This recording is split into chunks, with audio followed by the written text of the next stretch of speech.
Hello, everyone. How are you? Hello, hi, Stasi. Hi. I want to welcome each of you for our next panel. We're starting with digital banking and platforms. The moderator of the panel, we're going to be Mr. Kaiser Nassim. Mr. Nassim is an international development banker with over 40 years of experience in the financial sector, of which more than 25 years has been with the World Bank. Currently, besides being the CEO of Dubai-based boutique digital transformation advisory service firm, he sits on the board of several institutions in the region as an independent director, providing strategic oversight over digital transformation and ESG principle. Kaiser also advises several startups and associations around the world, around the globe. So I want to thank you for being here, for accepting my invitation, for being moderator of the panel. So the stage is yours. Okay, I see we're 1 minute early actually, and we still have one more panelist to join. So that's actually good that we're early. Excellent, good job. So I think in all fairness to Amit, let's wait a minute because he did say he was on a call. I think I'm correct, right? We still have 1 minute. Yes, we still have 1 minute. It's 8:39 GMT right now. Yes. This is my clock. So how was the earlier session? Was it good? I see you have quite a few participants there. 87. Yes, it was good to have questions. Actually, we didn't have time for all of the questions, but the panelists were going to answer them in the group in the LinkedIn. So same here. If the time doesn't enough for all the questions from the audience, I'm going to share the questions in LinkedIn group for the fintech and digital banking, and there you can answer the questions and also connect with the audience. Yeah, thanks, Stasi, and I think we should start now. And maybe in the meantime, you can message Amit that he could join us because it's a small panel. Yes, I messaged him. He going to. Yes, I think in a few minutes when he's ready, he's going to join. Yes. But anyway, good morning, good afternoon, participants, and let me start by thanking the Asian World Conferences, Digital Foundation, and Stanislava Anchilova in particular for organizing this on your platform. I think it's very important that we keep abreast of this very fast-moving space in the banking and financial segment.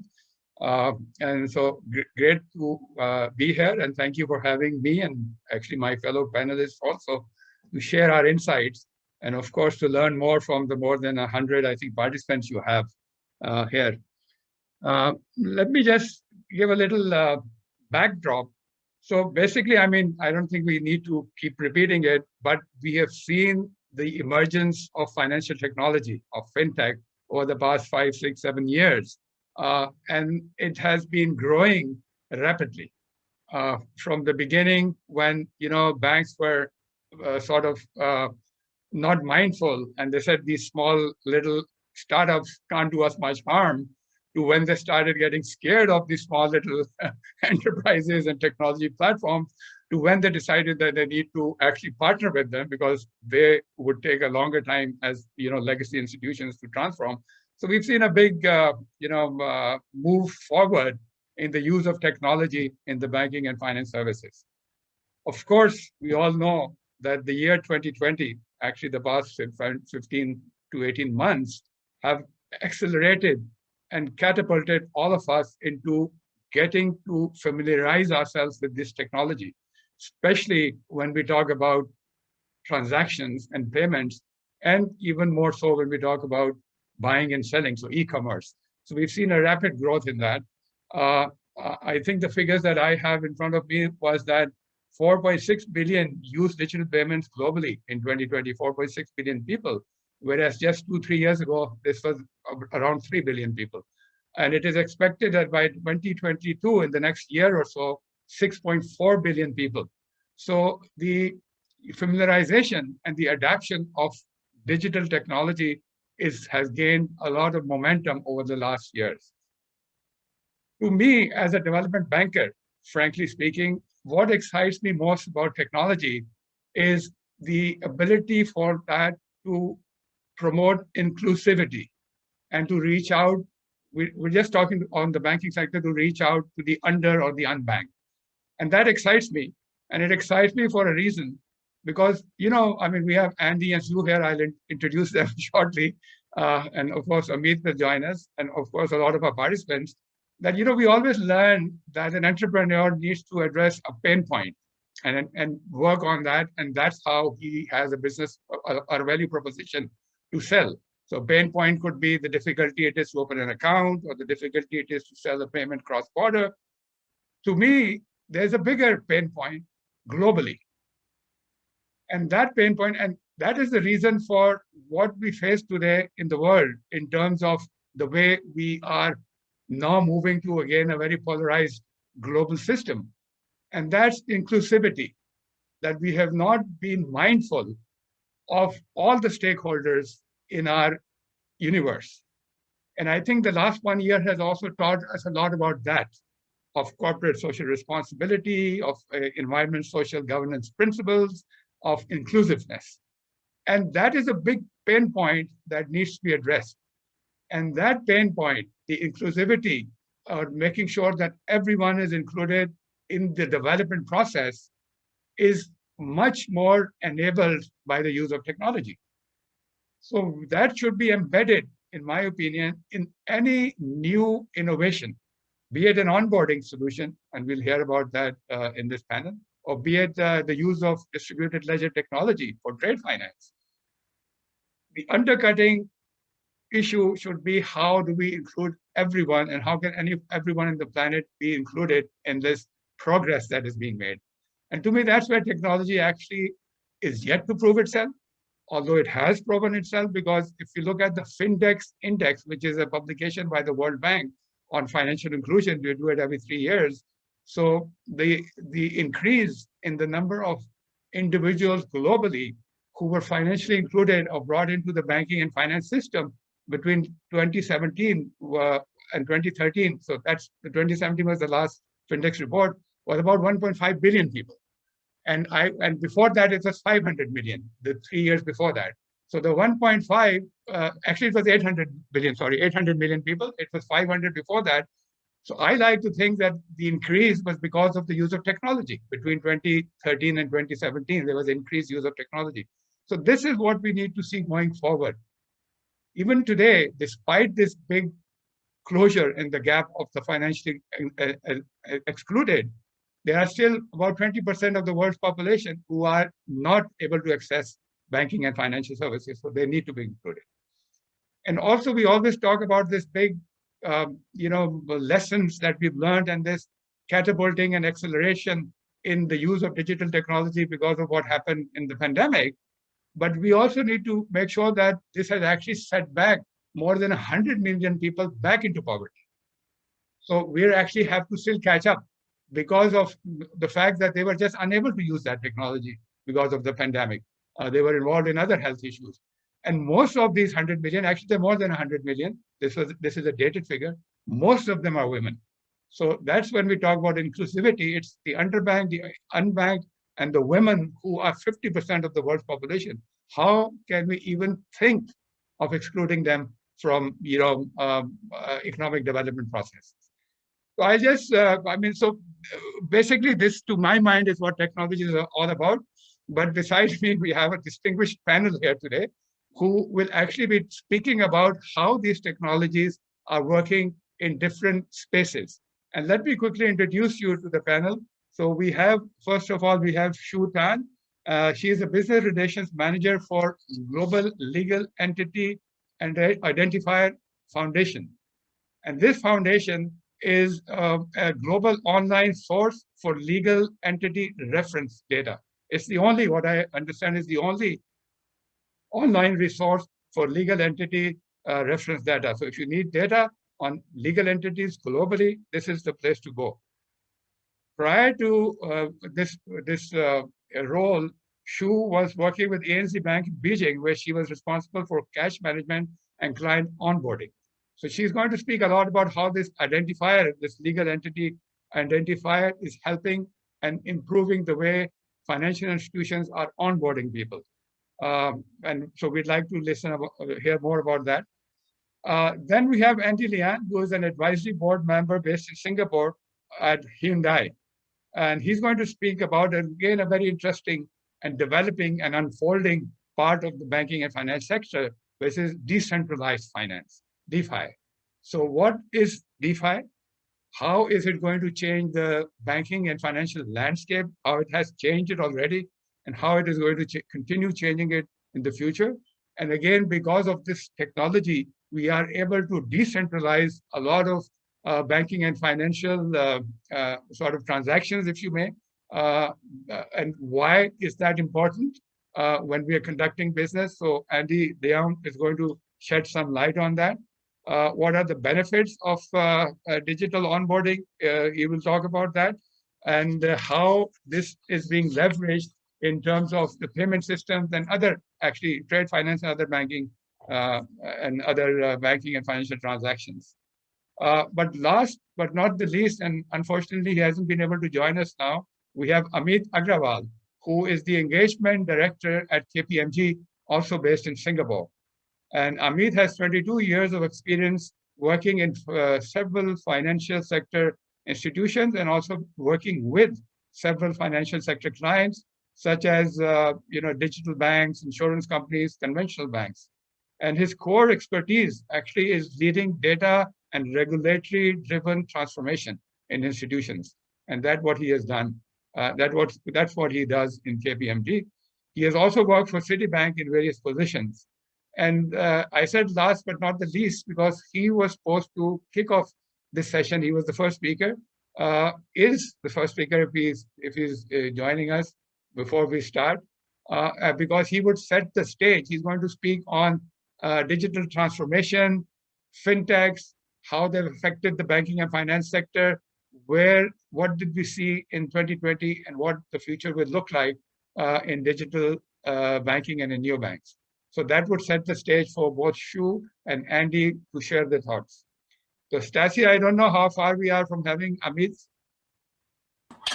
Actually, we can start with some of the others, and when the Amit is joining, he's going to continue with his topic. Excellent. So I would start with you then, because onboarding and data, where we find data and research on legal entities. So please, over to you, Shu. And sorry, let me just interrupt just for housekeeping. So what we're going to do is we're going to have these speakers share their insights, maybe 10 to 12 to 15 minutes each. And then we'll have a question and answer session at the end of when all speakers are done. You can continue asking the questions on the chat because you can think of a question while Shu is speaking or Andy is speaking or Amit is speaking, and you can write it down. Stacey is going to collect them. And then when we open the floor, you can either do it on chat or you can actually raise your hand and ask the question. So I thought that's important to say. I'm sure you'll have a lot of questions and not only questions, but I'm sure a lot of insights you want to share as well and dig deeper into the subject. So over to you, Shu. Thank you, Kaiser. And good morning, good afternoon, everyone. It is my pleasure to speak in this panel today, and also thank you all for attending. So Kaiser already introduced me to everyone, and then I will just jump directly to my presentation. So as Kaiser mentioned also in his introduction, every one of us nowadays is being impacted heavily by digital transformation. So digital innovations in blockchain, cloud computing, and open API, among others, are also enabling new business propositions. Also, meanwhile, redefining how organizations connect and engage with one another. This is especially the case in financial service industry, when such technologies are reshaping the whole landscape, with fintechs and big techs joining the competition, and also decentralized finance upswing in popularity. I believe also later, Andy and Amit will talk about these changes and the trend in the panel. What I would like to highlight is that amid all this sea of change, more processes and interactions are making the switch to digital, and stakeholders are having to work harder than ever to verify identities and mitigate doubt in a global scale. Also from regulators' perspective, as they are trying to balance the trade-off between financial stability and innovation, we do see a trend of extending the perimeter of bank regulation, such as KYC and AML, to all financial service providers, and also a call for a stronger international cooperation. I would also agree with what Kaiser mentioned at the beginning, that financial inclusion is also becoming more and more important in such a digital age. So as a result, digital identity management has never been more important. And I'd like to use the LEI, which stands for Legal Entity Identifier, as an example to show how data standardization could be combined with digital technologies to help stakeholders globally to establish trust. I indeed also prepared some slides. I will quickly share my screen. Okay. So first, I would like to just have a very quick introduction of GLIFE and the LEI. GLIFE is a non-for-profit Swiss foundation founded by the Financial Stability Board of G20 in 2014.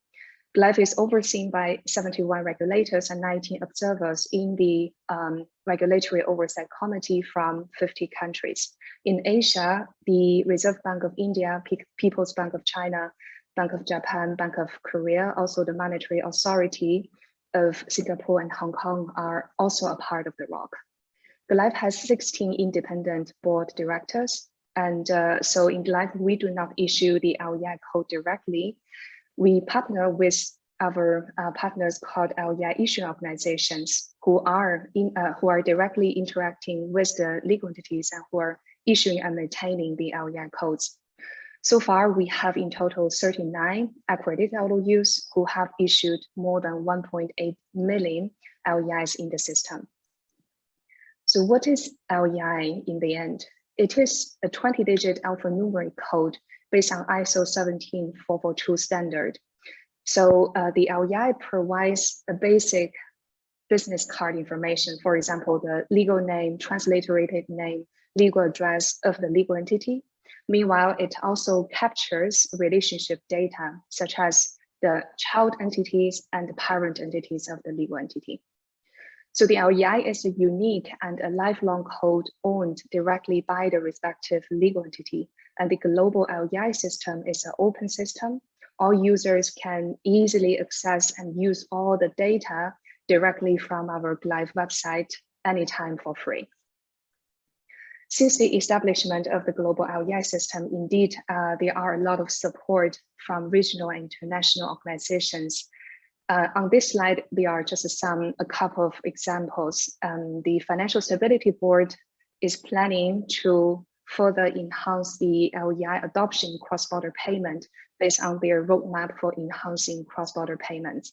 Also in EU, the European Systemic Risk Board is recommending the European Commission to set up a legal framework EU-wise to use LEI to identify legal entities. Also, the Reserve Bank of India has mandated LEI for derivative transactions, corporate borrowers, and now also for large value transactions in their centralized payment system. In China, the People's Bank of China, together with the other 3 financial regulators, published recently a roadmap on the LEI adoption, with laying out also a blueprint of the LEI adoption, both in financial and non-financial sectors. So with all this regulatory support and mandate, so this has set the foundation for further adoption of the LEI and also the exploration of LEI's benefits combined with digital technologies. You might also ask that the LEI is simply an identifier. How would it be used for identity verification? For example, if someone presents the LEI to you, you will not be able to tell if this LEI is valid and if the presenter is indeed the LEI owner or an affiliate. Anyway, it is so easy to just create a 20-digit code. So all of this would require manual background check. On the right side of the slide, you can also see some similar examples from our daily life. For example, a police officer needs to verify the photo on your driving license with the presenter to make sure it is indeed your ID.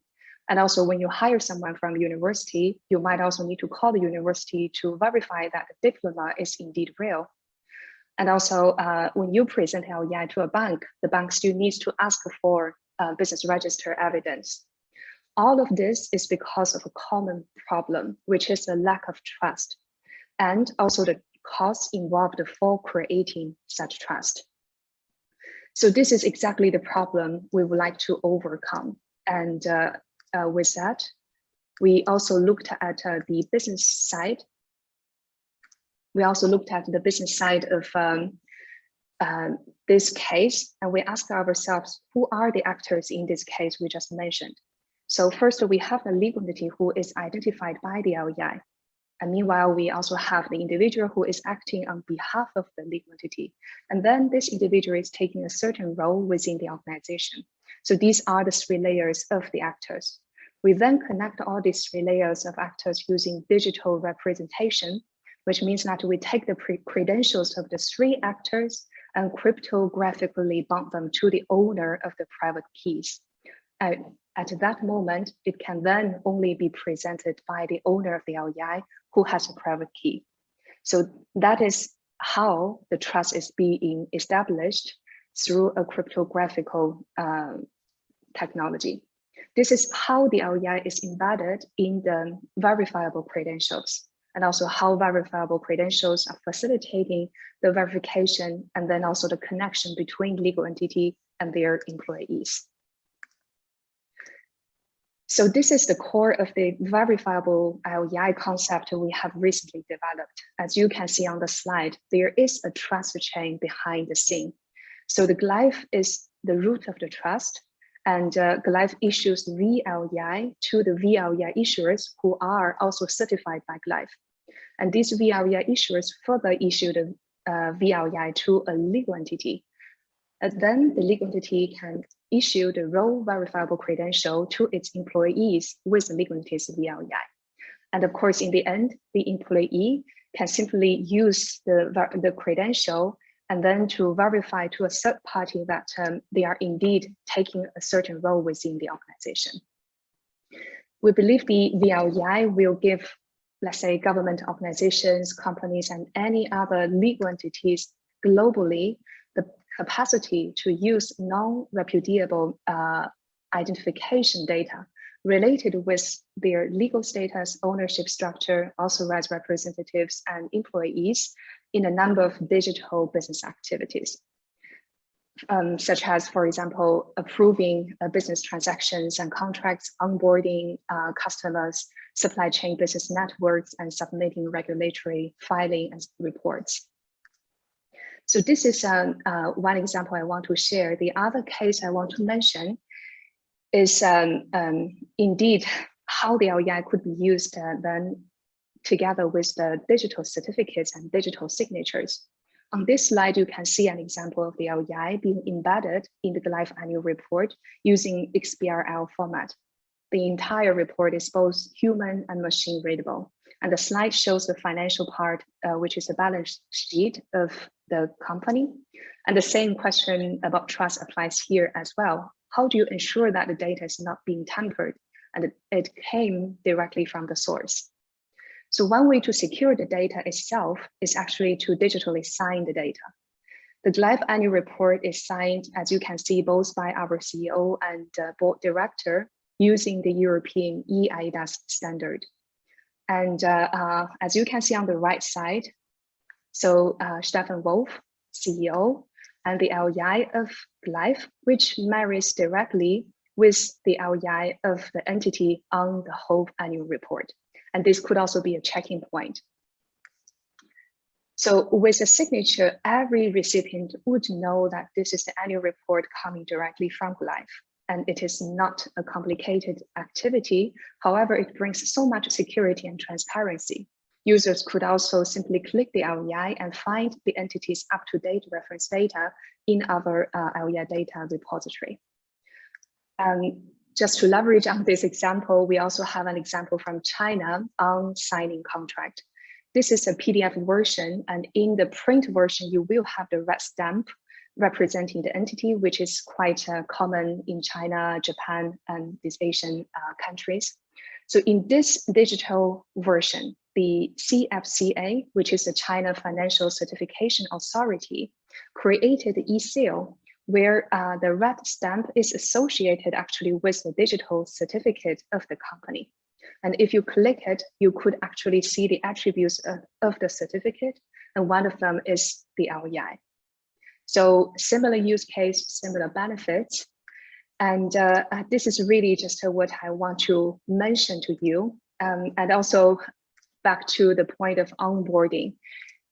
In the end, these are the examples, but of course, to materialize the LEI's values, we are also currently engaging with financial institutions and also certain certificate authorities to become the LEI validation agents. The validation agent is simply a new operational model within the global LEI system, which allows financial institutions to obtain and maintain the LEI for their clients in cooperation with accredited LEI issuing organizations. So financial institutions could simply leverage their business as usual in KYC, onboarding, and customer due diligence processes, meanwhile helping their clients to fulfill their regulatory obligation, and also reducing the bank their own operational cost and streaming their customer due diligence processes by using the LEI as the unique data connector. Also, you can see on our website, there are some more information about it. And with that, actually, I came to the end of my presentation, and I will be happy to answer any questions afterwards. Thank you, and back to Kaiser. Well, thank you very much. Very, very interesting, actually, and lots of questions. But like you said, we'll keep them for the end. I mean, I think more clarifications than questions. But it is definitely an interesting concept, and I think the onboarding part of it is something which banks should start, trying to become your agents for this database. But we'll talk about it in the question and answer. So with this, we move to our next presenter, which is Andy Lian, who is going to paint a picture of decentralized finance and how that's changing the world. For some, it's a threat. I don't know if Andy is going to touch upon that. It's a threat because it's a threat to certain established systems that are in place. But look, at the end of the day, technology needs to improve the way the system is working. And that's what decentralized finance is attempting to do. And without stealing the thunder from Andy, over to you, Andy. Thank you. I think the topic that I'm going on would be something a fair bit more futurist, to some, but it is definitely coming in as a smaller player right now in the finance world. Right now, maybe just a ballpark. I think the market size for decentralized finance or DeFi is about 75 billion.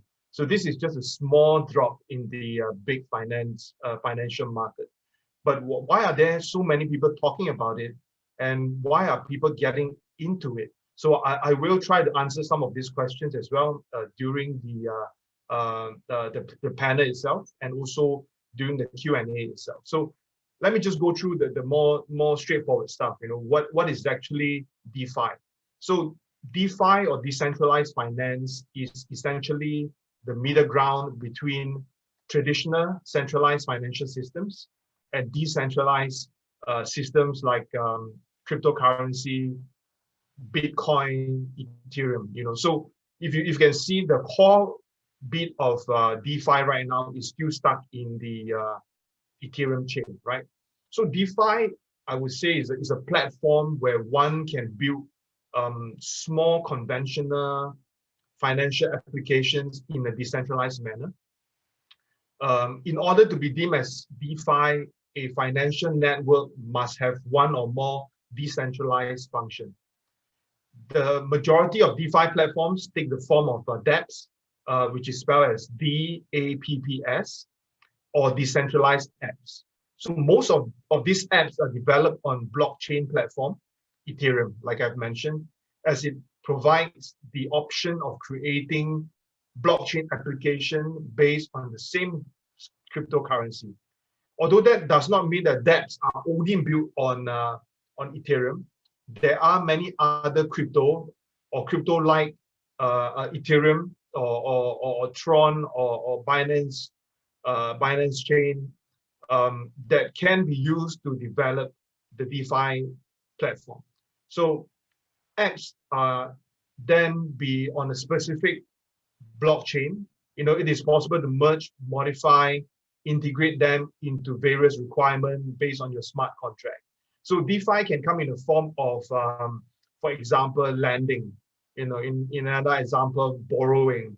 You know, it can also be done in the more creative way where you could borrow, you know, X amount. You know, you got to pay 5% interest every day, but through another mechanism called staking or putting your money into a liquidity pool, you know, or you're doing some work for the decentralized network, you could actually offset some of these interest that comes with it. So that is the interesting part with, you know, decentralized finance. You know, we were talking to one project, because I'm still an active investor. You know, I was talking to one project. You know, they were talking about how they could reduce the student loan. You know, how they could use a decentralized finance model to reduce the student loan interest and so forth. So that can be done in a decentralized manner. They went into the platform, tell them about their university. You know, they could be, you know, it has to be real. It has to have all the different documents. When he or she has their document, they would put up a request onto a DeFi platform to ask for a loan, right? And of course, you know, someone would give them a loan, you know, because it's basically on a peer-to-peer basis. They will give them the loan, and after giving them the loan, you know, through the platform itself, if they conduct classes for some other students or for their junior, they could then offset or reduce the loan amount or reduce the interest amount. You know, so these are some of the things that can be done. And again, you know, in the traditional banking world, you know, when we talk about student loan, for example, some of this doesn't exist at all. So decentralized finance work in that particular manner. So I would love to put decentralized finance to a few separate points. You know, to me, the DeFi is also addressing the international payment system. In fact, it is innovating it. You know, so up to today, you know, we know about SWIFT protocol. To me, sometimes it is like a dinosaur, but we are still using it. Yeah, you know, had been a major way for banks to move money across national border. This process is quickly becoming obsolete due to some new verification mechanism, payment gateway, transaction pathways made by decentralized consensus-based finance operation. So that kind of a model has came in, you know, to take up a certain pie, you know, for this international payments network. So new networks that accommodate DeFi or related methodology often use the premise of blockchain to remedy shortcomings in the traditional fiat currency transaction system. So for example, a method of collateralizing assets may provide seamless transparency across the transaction lifecycle. But if you look at the new framework, you know, you allow stakeholders to move money internationally without the collaboration or rigid verification through this SWIFT. So it is one more symbol of how decentralized technology work in a global economy that could rapidly transform the financial processes. And again, you know, it is permissionless. Is the whole process can be a lot faster. It can be the bridge to the new financial system in which the owner of the financial process or processes can open their door to cross-platform transaction more confidently and more securely, with fewer of the traditional verification that take so much on everybody's part. again, when we talk about transactions and so forth, the second point that I want to highlight is that the DeFi platforms or the DeFi protocol will enable faster and cheaper transactions. So the technology of blockchain essentially removes intermediaries or most of the intermediaries from the system. So the cost of transaction, verification, investment, loan application, as well as some other miscellaneous fee become a lot lesser or maybe go to zero. So if there are any costs that you may bear out of the actual transaction, it may be deploying the blockchain systems or hiring consultants on the blockchain, to give you the right advice. So at this time, since there's only one direct path of transaction with no stops in between, the whole process become much quicker. So it again, going back to the point that I'm trying to bring across, is a lot faster, less intermediary. We are also looking at the DeFi as a form of an open finance protocol. Just example, in this kind of a lending protocol where users deposit their money just like bank, and they earn interest when someone else borrow this digital asset, is very similar to the student loan example that I've said. However, deciding and verifying the terms of the loan, connecting to the lender and borrower, and redistributing the interest, all this will be automated and done securely on smart contracts instead of going through a central body.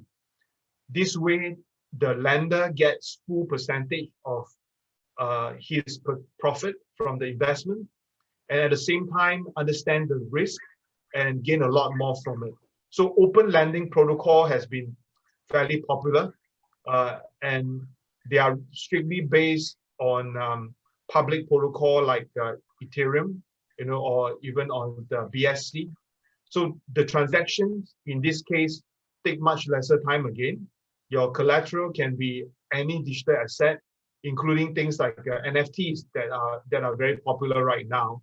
You could then bring your NFT, maybe it could be in a form of artwork, it can be a form of collectible. You bring it to the decentralized finance or DeFi platform. You could collateralize this, and then get a loan out from there fairly quickly. And then whatever that you collateralize, as long as you pay your dues and so forth, the asset can be saved. You could always redeem it back. So all these things work fairly much like flash loans, where it is coming in a very quick format, a unique form of loan that must be taken and paid out within a single transaction. That is actually gaining a lot of popularity right now in the space, in the DeFi space. So I think many of us would have the question like, is the future finance decentralized? I think it really depends on how we see decentralization. Because if you talk to proper blockchain expert or crypto expert, they do not think that in the short time frame, decentralization means getting rid of the government, does not mean getting rid of the banks and so forth. So, but again, if you talk to some fairly extreme crypto people, they might tell you that decentralization is to get rid of everything, and we just live on online, in a decentralized manner. So I think everything, it depends on the perspective and how we take this decentralized route, to reality. So to me, I think the future for finance can be decentralized, and decentralized finance do have a space, in this financial market. And again, it is growing. Like I've mentioned right in the very early discussion, or right in the very earlier points, the market is still small. It is less than 100 B right now, and it is constantly growing. So let this baby grow slowly, and let us try our very best to make sure that that this decentralized path is being pushed to the right path, with the right people. Because I think a lot of this bad actors that we talk about, right now, or in the newspaper, these bad actors, they see that as a way to, to take advantage of this crypto era. So we just need do our very best not to be too greedy. When we see all these attractive interest that comes out from DeFi, we just got to walk the right path. And by walking the right path, I think the decentralized model would go a lot longer. Thank you. Well, thank you very much, Adi. Very, very interesting. I think it is a very interesting topic. And like you rightly say, it's an emerging one. But I think, hear more and more about it every day. And one thing, I mean, again, I leave that for the Q&A, but obviously when you talk about technology and you talk about speed of delivery, the thing that comes to mind is security. So those are issues, obviously. And then when you're having lending platforms and you have platforms for, investments.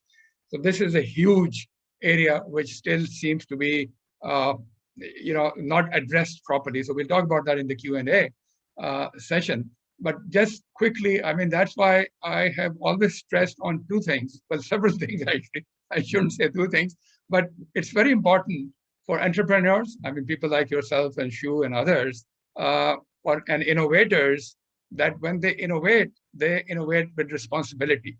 So they should be mindful of how that innovation can be or might be used. And on the end of the user of that innovation, the use of that innovation has to also be done very responsibly, whether it's by a financial institution or a bank. And we all know, I don't think I need to repeat the cases of algorithms and irresponsible use of platforms which had wrong algorithms, and institutions started using them. So it's responsibility on both ways. Technology, again, I think this is a cliche, is a double-edged sword. So responsibility in innovation and responsibility in use is very important. And I think what you just mentioned raises a lot of questions, which we will definitely get to. Stacey, I think we have Amit now. I saw a flash of his name. Is he here, Amit? Yes, he's here now. Yes. Okay. So Amit, identify yourself. Where are you? Yes. Okay. Sorry, guys. I got it. No problem. No problem. You had warned us that you probably had a call, but thank you for joining us, Amit. I actually had you planned from the beginning, but you're going to talk about this, the landscape of digital banking, where it was and where it's going to be in the future. So I thought that would have set the stage for our discussions. But Amit, over to you. Without further ado. Yeah, sure. Give me. I've already introduced you, by the way, but if you want to, but I have introduced you. I think right. No, I'm good. I'm just trying to share my screen. Give me 1 second.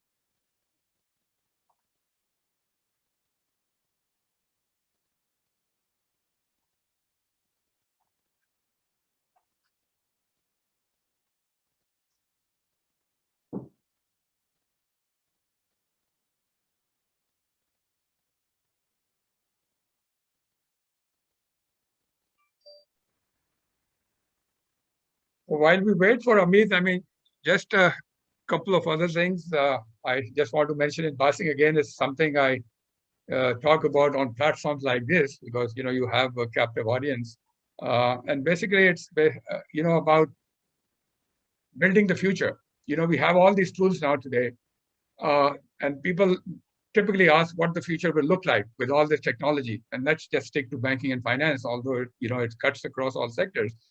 And my response to that is it depends on how we want to build that future. It's ours to build. We have the tools. We know what a good future should look like with inclusivity and with responsibility in innovation and use of it. So let's build that future of let's build that future responsibly. Again, that's just a message. We back to future of digital banking. Amit, please go ahead. Sure.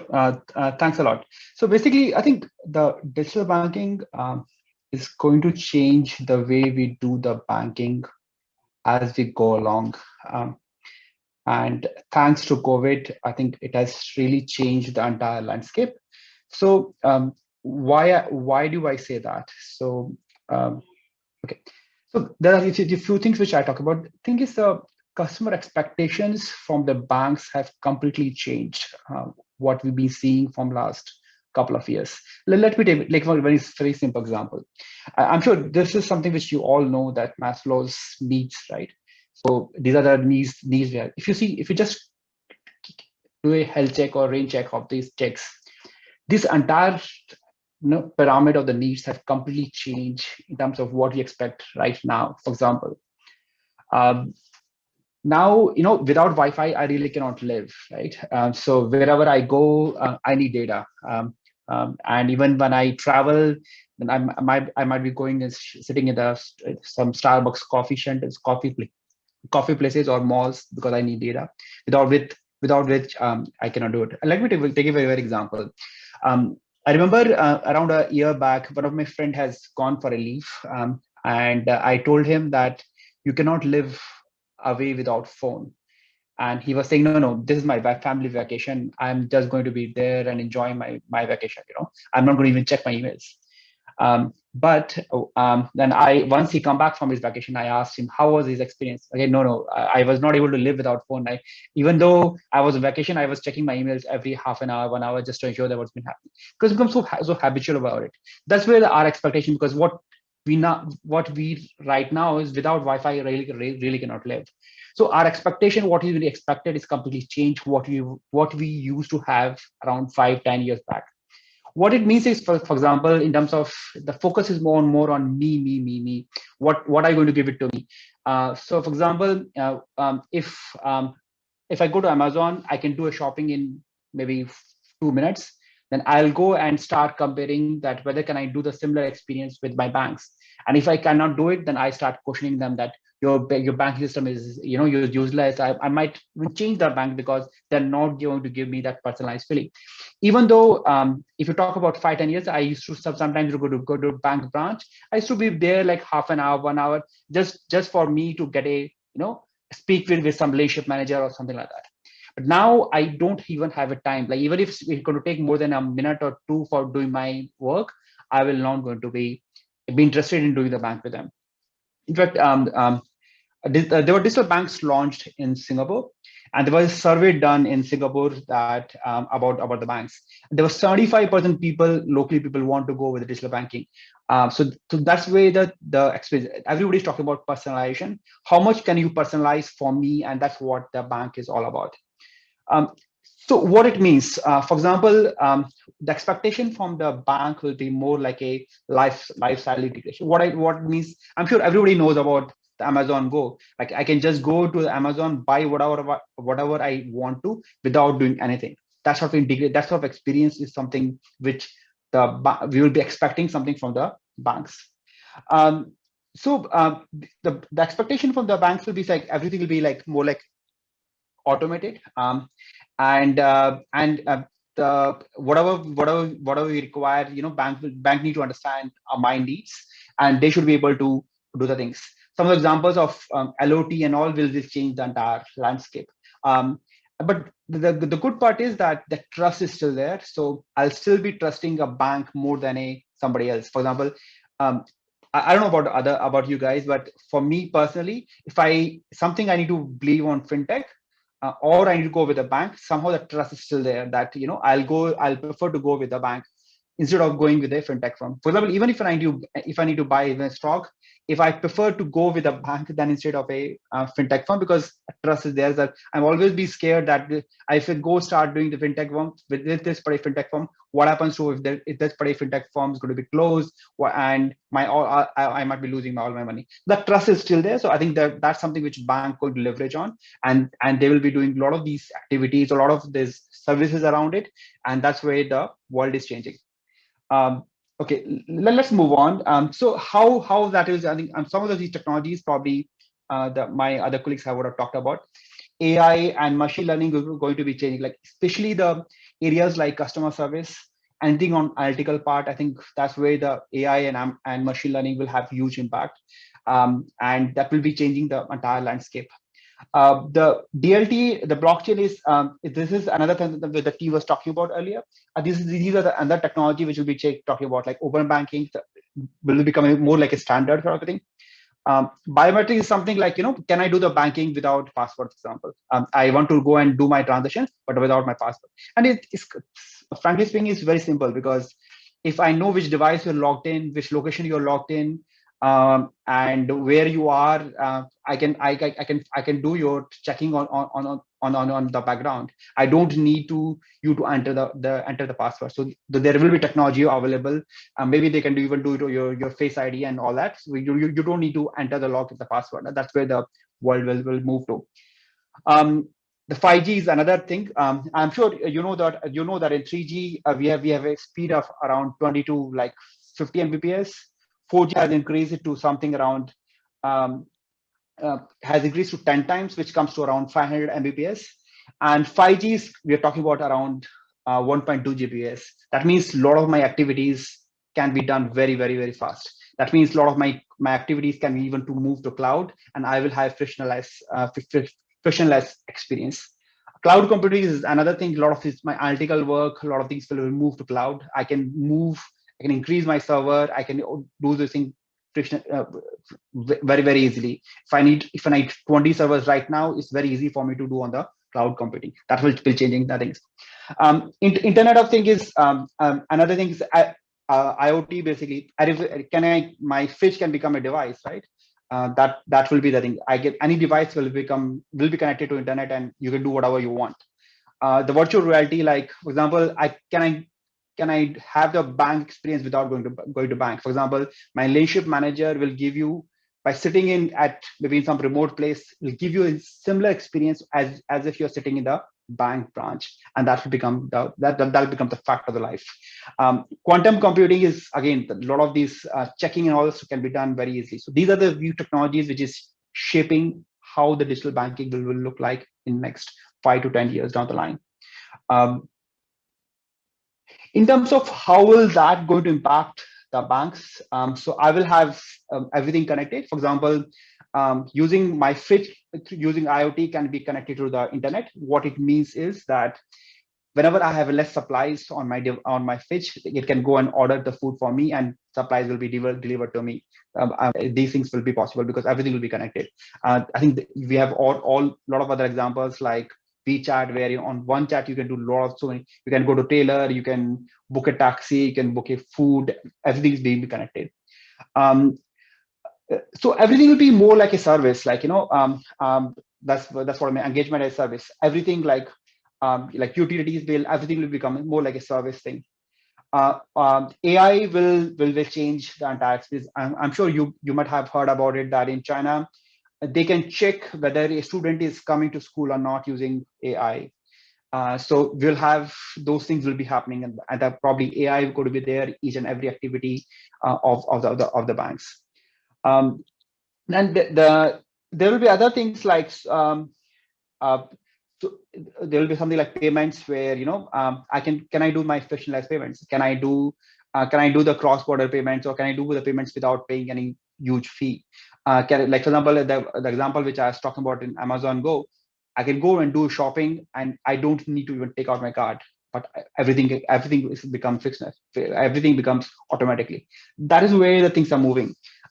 Digital currencies, I think if you see last 6-8 months, everybody's talking about cryptocurrencies, and more or less everybody, like right from Tesla and JP Morgan, everybody is talking about talking about digital currencies. PayPal, everybody has started. So I wouldn't be surprised that in next few years down the line, I don't need to use physical cash. Everything will become digital. So that will change the entire landscape. So what it means is that from the bank's perspective, their role, what they're going to be doing will be completely changed. Banks will be more like a aggregator. What it means is that, for example, I become old and I need some maybe medical plan. The bank will have all the data. They might let you know that, Amit, probably you're getting old. You might need this particular medical plan because now there's something which you might need for your future needs. And depending on my old data, they would have analyzed my entire thing, and they might suggest to me.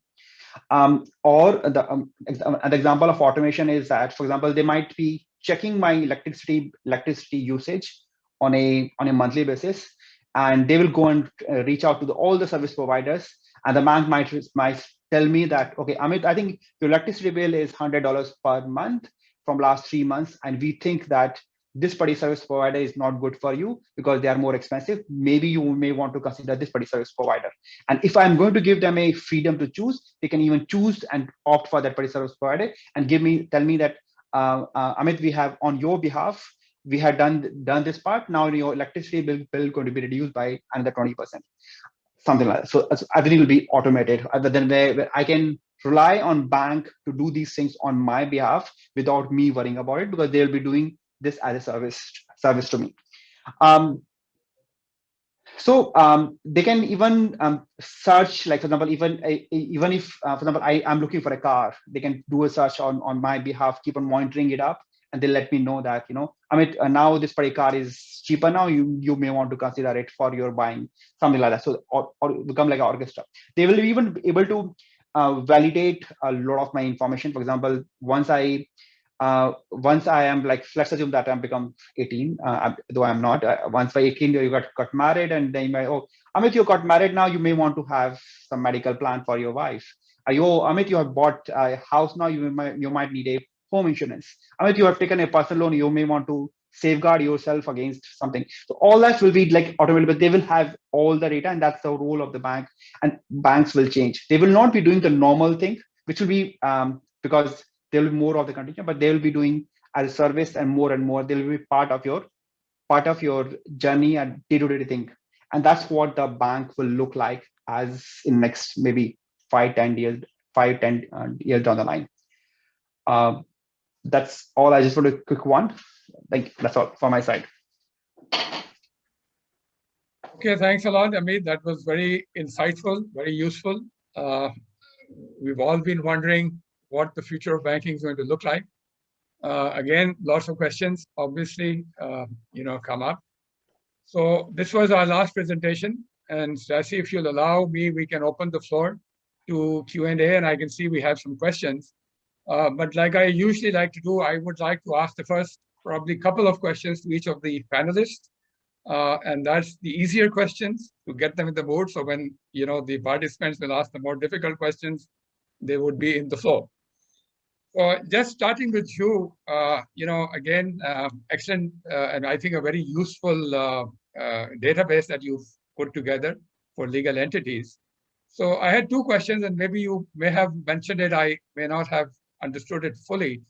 So to get onto that database, each legal entity would be putting in their own data. Is that correct? And if it is, who verifies that what's been put in? So you can verify what's in there, but the first data that comes in, who can verify that? And that actually leads to the second question, that is this only for publicly listed legal entities, or also privately held legal entities? So that's the question right now. Yeah, thank you, Kaiser. I think both are very good questions to understand how the whole system works. So indeed, in our LEI system, the legal entities actually, they do not submit the data directly to BeLive. So they submit the data directly to the so-called local operating units, the LOUs, who are actually the LEI issuing organizations. And right now we have 39 of these kind of accredited LOUs in our system. And then these LOUs, as said, they have to go through a very rigorous accreditation process. We have to make sure that they have the capability to verify the data for a certain jurisdiction. And then to your question, these organizations will conduct a validation against the public sources or business registers. And then only afterwards, they will be able to upload the data to our website. And the other question is regarding what kind of entities can get the LEI. So basically, of course, public listed entities can, but on the other hand, also private entities, and even, let's say, funds, trusts, or even like some sole traders, they are all eligible to get the LEI. And this was also based on the ISO standard. So of course, if you look at our current system, you can find all kinds of entity categories.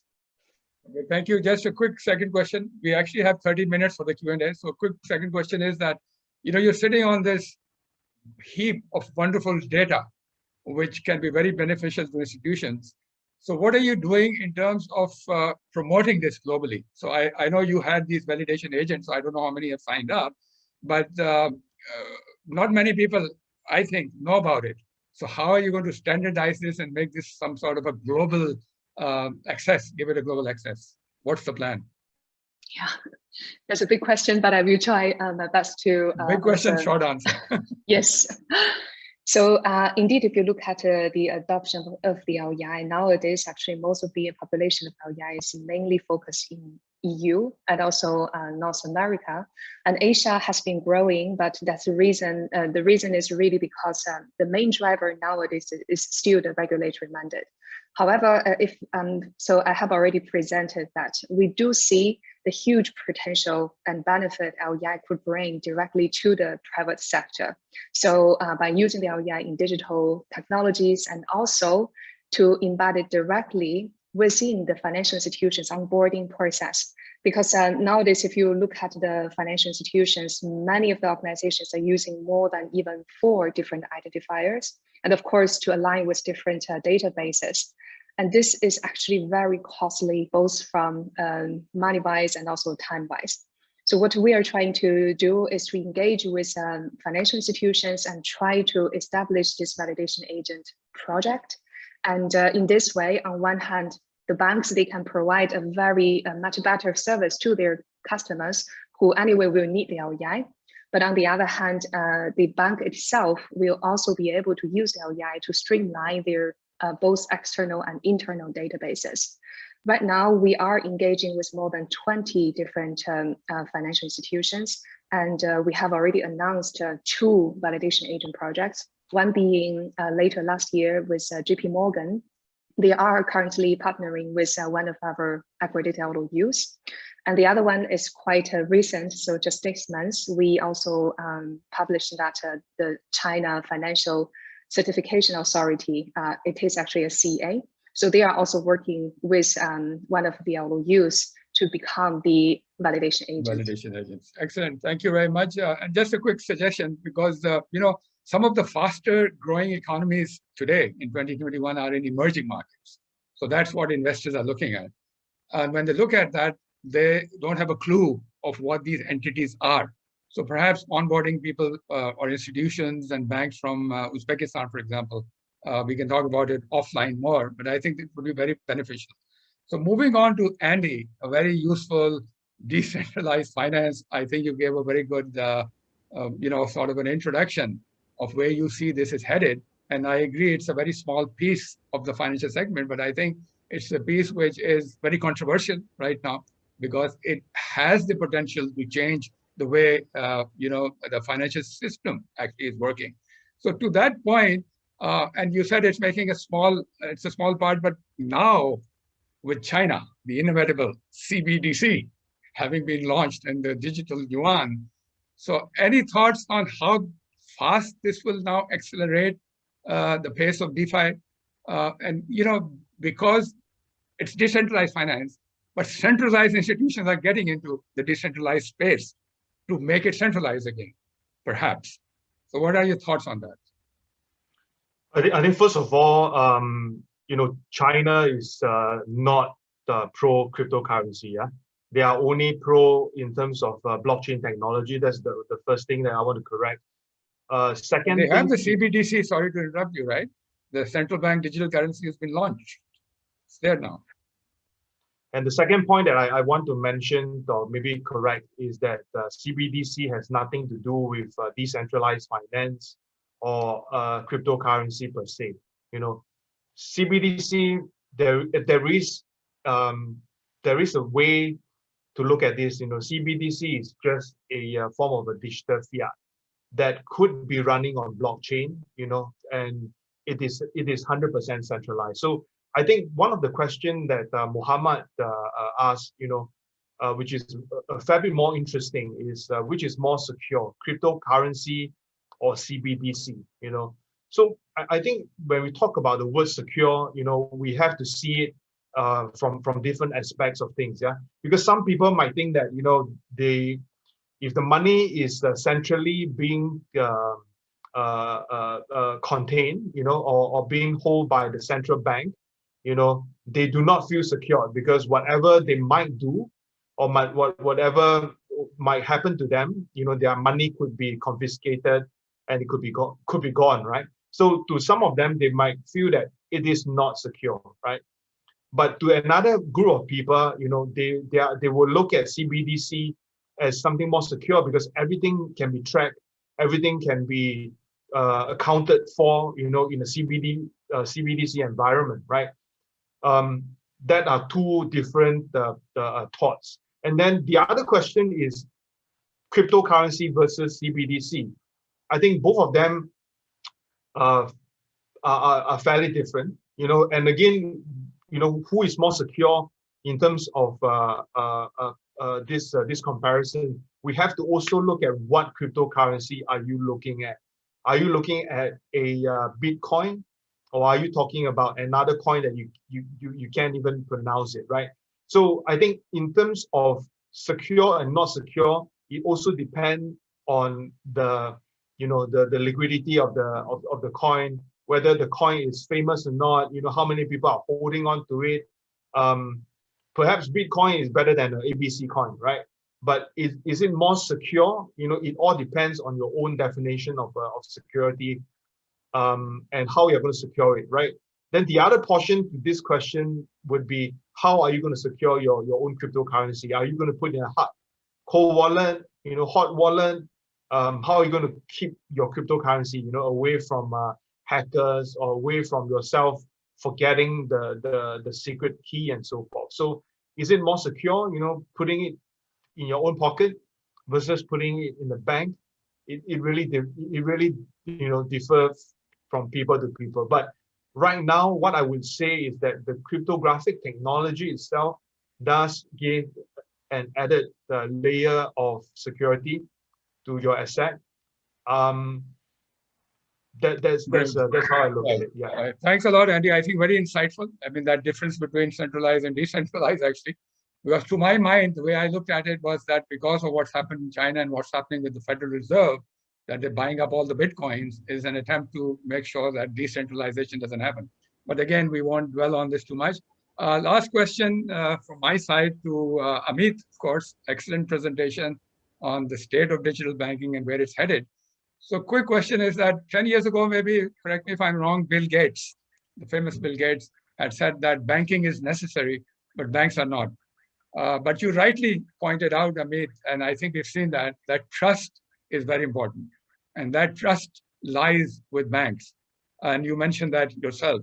So what does this mean for fintechs, especially standalone fintechs when they scale? So is banking as a service, is leveraging platforms the way forward? So banks are there to stay, despite what Bill Gates had warned us of? What are your thoughts on that? Yeah, I think the banks will definitely be there. I think I do agree with Bill Gates that the banking will be required, but the way the banks will operate going to be completely changed. I was telling you, the banks, so far the banks were there for just doing my payments and my loans and all that. I think that will completely be changed, because they'll be doing much more. I can give a very good example. For example, here, one of the local banks in DBS, if you're going to go one of their branches, it will look like more like an office than a branch, where you have and as soon as you enter the branch, you have coffee places. Even the counters which they have is be completely changed. So this is one way of, even when you go to their website, they will have something called DBS Marketplace, where I can, using the local bank, I can go and buy iPhone through them, and I even getting some discount. I can buy life insurance. Everything's been there on one thing. I think that is what the banks will look like in next 5-10 years down the line. So bank will still be there, the trust will still be there, but the way we interact with the bank. Many more questions, but let me now. So these were the easy ones, and the tough ones are coming from the floor. So I'll open it. So we have some questions on our Q&A chat. The first one, I think, partly may have been answered, but it's probably Shu who would answer it. The question is from Alexandra Petrova. What are the benefits of embedding LEI in digital certificates and signatures? Yeah, thank you, Kaiser. I think it's also a very good question. So I just briefly mentioned how to embed it in digital certificates in, let's say, any report and also a contract. So the main benefit is that the LEI already provides basic business data and also relationship data. So if you embed the LEI in the digital signature, then all the users can easily verify the entity based on the open source, which is maintained nowadays by Life. So this would also, of course, enhance the confidence of the users in a way that they also trust the data more, because we already have one layer of which the LEI issue organizations have already conducted the check. And on the other hand, from an aggregation point of view, so it is also much easier for users to aggregate such information on different companies from, let's say, multiple sources or different registers geographically, and also to make the standardization easier. And the other thing is for the regulators, actually, especially, this is improving their ability. And just an example that the ESMA, European Securities and Markets Authority, has also mandated that the annual financial reports published from starting 2020 follows a consistent data configuration, and also in there to embed the LEI.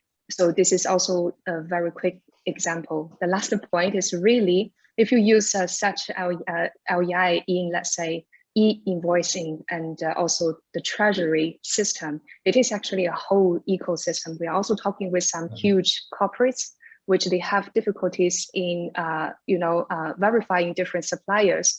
And by using the LEI, so all these problems could also be easily solved. Yeah, thank you. Thank you very much. I think the question from Mohammed Alam was already addressed by Andy on the crypto and the CBDC. So one question is, okay, I think that's to me why it has to be used. I'll just skip that one. It's a question from GP, so I don't know who wants to answer it. I haven't really understood fully what it is. It says how to cope with the government on blockchain. So I don't know, I think it means that how will government leverage distributed ledger technology? GP, if that's your question. Andy, do you want to answer it, or Amit? Sure. I think based on my experience with different government and so forth, in terms of blockchain technology itself, the governments are very open and receptive. In fact, there are already systems that are put in place for government to test and pilot test some of these platforms. It could be a supply chain platform, it could be a medical-based platform. It is already in the work. And some of the more active governments or more innovative governments, they are actually putting out grants for blockchain-related projects or companies. So I think the short answer for blockchain with the government, I think they are very open. They are open to harness the good from the blockchain technology. They want to use it, for example, I've mentioned about supply chain. They also want to use it in a form of digital identity as well, using blockchain to again secure your data, to track you more efficiently. So governments are very open with this innovation. But again, when we talk about Bitcoin, Ethereum, BNB and so forth, these are cryptocurrency, and these are some of the things that the governments are still trying to cope. They are running on blockchain, but they are not blockchain, because the government see this more as a cryptocurrency. So the second answer would be, in terms of cryptocurrency, government are still trying their best to regulate them. And then maybe I switch to the third part, which is when we talk about decentralized finance or DAO networks. That is one part that I think most of the governments are not looking at it at this current moment. It is still gray. because if they cannot regulate cryptocurrencies as a whole, it will be a lot difficult for them to look at a decentralized marketplace or a decentralized finance kind of thing. Thank you. Thank you, Andy. Good answer. So there's a question on SMEs by Rajkot Pradev, the inevitable SME, and it says how to cope with SMEs on the blockchain. So I think how can SMEs leverage blockchain? So perhaps Shu, maybe you can start answering this one, especially because if you need data on SMEs as legal entities, maybe that's one way. Yeah, sure. I can try just from maybe mainly data perspective. Of course, Andy or Amit, feel free to add. So we are also, let's say, what we just presented the BLE initiative is it is indeed based on decentralized ledger technology, and we are trying to engage with certain companies, and we do see that especially some SMEs. They are actually quite innovative, and they are willing to even try out more technology and especially to build some more use cases. So this is just from my experience, but of course, on the other hand, you also need a bigger environment to enable such possible use cases. So I guess it really also depends on if you have such environment or not. Just 5 cents from my side. Amit, would you want to say something on this?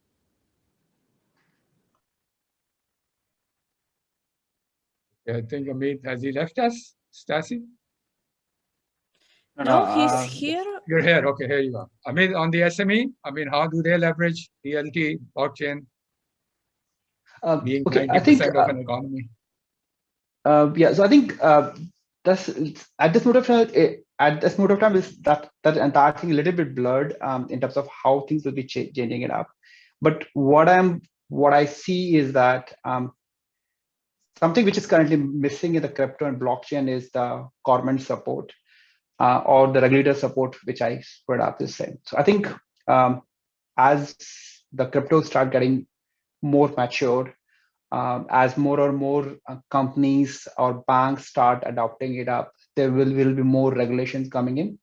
And once that is done, I think that will change how things will be done. For example, in last year, if I talk the example of, again, I'm taking a lot of examples of Singapore because I'm part of here. So last year, the MAS, who's the regulator here in Singapore, Monetary Authority of Singapore, they have launched a payment act, which regulates all the payment banks here in Singapore. So anybody who's doing the payment work in Singapore, they need to follow that particular act. They have already talked about the cryptocurrency as a part of the payment act, and they have the regulation around it. I think that's the way that things are changing. So I think I do see that there will be more things coming in. I think then how the SME is going to do things, that will change. But I think that's the way I see that things will be there. Thank you. I think Andy wanted to add to that. Andy, please go ahead. Sure, I'll just add on to another thing because I think Amit is spot on some of these payment initiatives. I think when we talk about cryptocurrency, yes, I think the DBS Bank itself, they have an exchange. There are also new RMO operators that are dealing with digital asset. I think from a cryptocurrency standpoint, in Singapore, South Korea, and so forth, the regulations are very straightforward. The governments are actually supportive, and they understand what's going on. But then going back to the question on the floor right now is how are SME going to cope with blockchain? Because to be really frank, not all SMEs are going to go into the crypto scene, right? Because by going into the blockchain scene, it doesn't mean that he's going into the crypto scene. So if we look at the question on its own, I just want to share that not all SME or not all businesses should put themselves into this blockchain space, because one, you have to understand, do you really need the blockchain technology? If you do need the blockchain technology, which aspect of your business needs that blockchain technology. For example, a listed company came to me from Hong Kong. He asked me to, could you, blockchain the whole company, because they are running supply chain and so forth, everything to be tracked. My advice to them back then, that was about 2 years ago, is please do not do that, because one, you have paid enough money to SAP, for example, for your legacy system. You're going to ditch everything and then just go into a blockchain space. That is not realistic. But long story short, at the end, after his bad experience in trying to do that, he finally gave up and only blockchain the BL portion for his business. I think that makes sense. I think SMEs or public companies and so forth, they have to understand what exactly they need, for this technology. Coming back to payments and so forth, I do not think that blockchain technology is the best way, to facilitate the payment. But of course, if you are talking about custodianship, you are talking about clearance and so forth, yes, the blockchain technology can come in place. But payment in the certain aspects in the traditional market, there is no need to have blockchain. Right. There's really no need. So yeah. So this again, going back to the needs that you have and what exactly you are going after. Is it going after the trend, or are you going after your business? So that's something for this question. Right. No, Andy, I absolutely agree with you. And I mean, just from my side, so definitely SMEs benefit with all these technologies coming in. But I agree, they don't need to innovate themselves. They don't need to incorporate these technologies, because SMEs by and large are part of supply chains. And when blockchain is used for trade finance, for supply chain financing, for factoring, that's what benefits the SMEs. So what SMEs need to know is that how they can leverage the blockchains of whom they supply to. So I think I'll just stop at that. It's a long answer, but that's how SMEs would benefit. And from obviously the banking perspective, they benefit because they have better access, because of better information about those SMEs to those who are providing them banking services. Just quickly, because I think you or Amit touched upon regulators, and I always take the liberty of embedding a few messages, perhaps because of my experience, and I think I am sort of older than all of you over here. So the next message I want to embed, and this again is from experience, that regulatory frameworks are never going to be ideal for innovation. They are always evolving. That's one, and we all know that. We've all been innovators. And they're always lagging behind the innovations, because an entrepreneur will not wait to address a pain point. They will innovate. And regulators will be understanding what regulatory framework to wrap around them.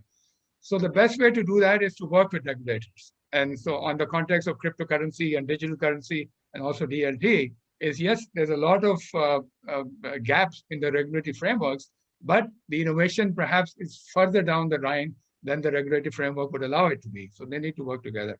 So that's just quickly a message. Also, while I'm at it, I would like to answer a question by Vanya, which she or he is saying that why does technology need to be used responsibly? It needs to be used responsibly because of what Facebook did. It needs to be used responsibly because of all the data these big corporations like Wells Fargo's and the insurance companies have been sitting on and allowed others to get access to without customer consent. So this is all irresponsible behavior. And irresponsible behavior is what brings us to the trust factor, which Amit referred, that why this technology may not take off. And I know several people who are not, they've not downloaded a single app, very few of them, but they haven't because of this security issues. So that's a big gap which needs to be addressed if we want to speed up this adoption. Then on this, a quick question, I think this again would be, because you touched on it, Amit, is again by Vanya, and it is how emerging technologies like RPA, robotic process automation, AI, you touched upon it, and machine learning will be reshaping the finance function and its impact on the finance function. So maybe just quickly, Amit, or anyone else. Yeah, so I think a few minutes. Yeah, the finance function is going to be completely changed because of these emerging technologies. I can give you some example. Now, even if right now, if you go to the finance department, they spend majority of their time in collecting the information and tagging the information. That's where they spend the majority of the time. There will be hardly, except few fintech firms, but majority of the time they will be hardly spending the time in analyzing that information. They don't do that because they don't have time, because either some data is missing or some tagging is wrong. That they'll be spreading it all on an Excel sheet and all that. And now, because of the new technology, all that will change, because everything will be real time. They don't need to wait for the data to be coming from their IT team, or everything will be real time. Like, for example, if they need some data, then everything will be there. They can do whatever they want to do. Only thing which will change every month to month is maybe some of the tagging they need to change, the governance part need to be changed, or some reports, something need to be changed, or they might want to see the report completely differently. That is what in today's world, the finance is more like a cost center for any of the organization. That will become more like a strategic function, because whenever they need to launch a new product, for example, they'll reach out to finance. Finance can give it, because finance still holds all the data, right? Whenever they want to launch, for example, they want to launch a new credit card to the age group of 20 to 25, for example. The finance will have the data, because and they can tell you, okay, if you're going to do this particular card, this particular thing, this particular age group, or this particular maybe the students, you have a good amount of success, because they will have all the historical data and they will be able to make this decision. They even will tell you like how much you should be charging the fee, and probably all that information they can share. So the role of the finance will become completely changed to become more like a strategic advisor than a cost center. And that's that's how I see the function will change. Thanks a lot, Amit. I think that's very insightful, and I'm mindful of the time as well. We just have a few more minutes. So I'd like to wrap up the session right now. There are a lot more questions from the audience, and I'm sure Stasi will advise how to take that forward. So before handing it over to Stanislava, let me just wrap up the session quickly. And I think we had an excellent presentation from Amit, setting the stage on what the digital banking landscape is today and where it is headed, given all these new technologies coming on. And, I like to say that what clients are looking for is speed and convenience. And I think this is what technology provides. But with new technologies coming in every day, I think we also have a third element, which is a choice of choosing which has the best speed and the best convenience. And I think this landscape is getting more and more competitive. We had an excellent presentation from Shu on how, data, especially data on legal entities, can expedite the onboarding of clients, but not just the onboarding, but decisioning for various aspects in the financial value chain of financial institutions. And I think this is an excellent initiative, which should be somehow globalized faster than it is, and not only for the JP Morgans of this world, but for institutions in emerging economies, because like I said, at least that's where I see the growth is coming from, especially in this COVID-affected world right now. So countries are growing at 5, 8, 10% in emerging economies, and this is where they should be focused on. Interesting topic by Andy on decentralized finance, and at least a few of my own thoughts have been clarified, and thanks a lot, Andy, on that, on why the involvement of centralized institutions like central banks in this, and we call it DeFi. So I think that's a good clarification you gave. But this is a space I would think has to be watched closely, and closely because of what's happening both in China and in the US. On DeFi, I know Andy said it's not DeFi, but it's affecting the way DeFi is going to evolve, again, in my opinion. So a space which needs to be closely watched. Last one, 30 seconds actually, leaves me to thank this wonderful panel. I think we had wonderful insights from Shu, Andy, and Amit. And I think a good question and answer session and very involved participants. So thank you to all of you. And with this, I hand it over back to you, Stasi. Thank you. I want to thank each of you. Thank you for being such a great moderator. You make the transitions to Hugh, Andy, and their topics smooth. And the questions, in fact, yes, they were great questions, and your answer was perfect. They were engaging. The fintech, blockchain, cryptocurrency, it's topics that can be talked about a lot. And right now, there more than ever because they're evolving so fast, and I'm so sorry that we didn't have more time to do it. We have a few questions, but you can answer them in our linked group for the event. I shared in the chat. You can go there and answer the questions, and of course the discussions can proceed there.